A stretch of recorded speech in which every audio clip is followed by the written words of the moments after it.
Prince Harry has slammed world leaders for a global assault on democracy and freedom in an address to the United Nations General Assembly today, Monday. Speaking this afternoon in New York to commemorate the life of Nelson Mandela, the Duke of Sussex reflected on the former South African leader's life, revealing a treasured picture he still hangs on his wall was of the anti-apartheid activist with his late mother, Princess Diana. In a series of scathing remarks, he criticized world leaders for the many crises currently being faced. Condemning inaction on climate change, he stated, "As we sit here today, our world is on fire." The prince told delegates, "This has been a painful year and a painful decade. We're living through a pandemic that continues to ravage communities in every corner of the globe. Climate change is wreaking havoc on our planet, with the most vulnerable suffering most of all."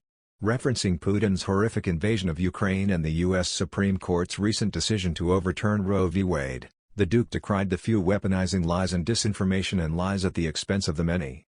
From the horrific war in Ukraine to the rolling back of constitutional rights here in the United States, we are witnessing a global assault on democracy and freedom, the cause of Mandela's life. Prince Harry's comments to the UN are not the first time he has made an intervention on U.S. politics. In 2020, he, along with his wife Meghan Markle, urged Americans to reject hate speech in the run-up to the U.S. presidential election. The pair moved to Los Angeles in March 2020 to live permanently in America, after stepping back as full-time royals. He is one of many royals to campaign about the need to stop climate change, and last year the Duke and Duchess of Sussex pledged to make all their business activities carbon neutral by 2030.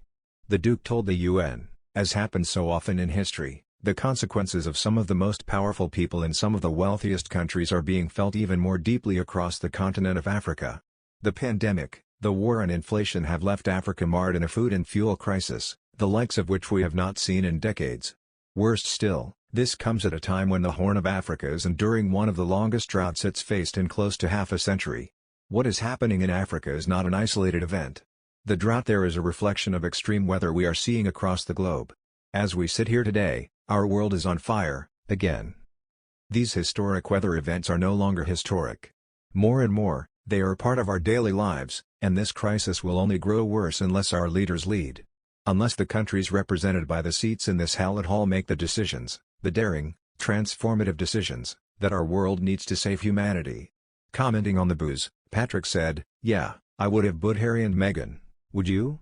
Dr. Cassidy explained, "I think we have to take this into context, Patrick. They made these choices to go off and make money, and so we have to allow them that opportunity.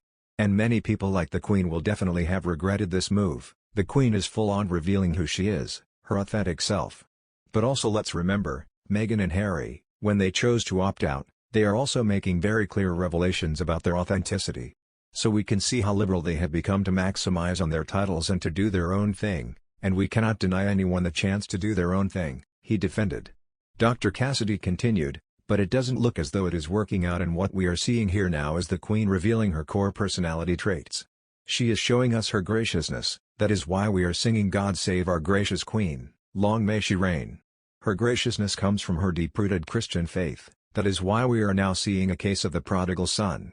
Despite interventions from royals and avid climate campaigners Princes Charles and William, last year's COP26 summit in Glasgow was panned by activists for failing to secure an agreement that would adequately deal with global warming. Global leaders were told they had not done enough to stop the global average temperature rising by 2 degrees, the point at which climate scientists predict the devastating effects of climate change will become exponential. Prince Harry had been invited to the UN to give an address to mark Nelson Mandela International Day. There, he described the late South African statesman as a man with the weight of the world on his shoulders, who endured the very worst of humanity but was still able to see the goodness in humanity. He added that even when confronting unimaginable cruelty and injustice, Mandela always had a smile on his face.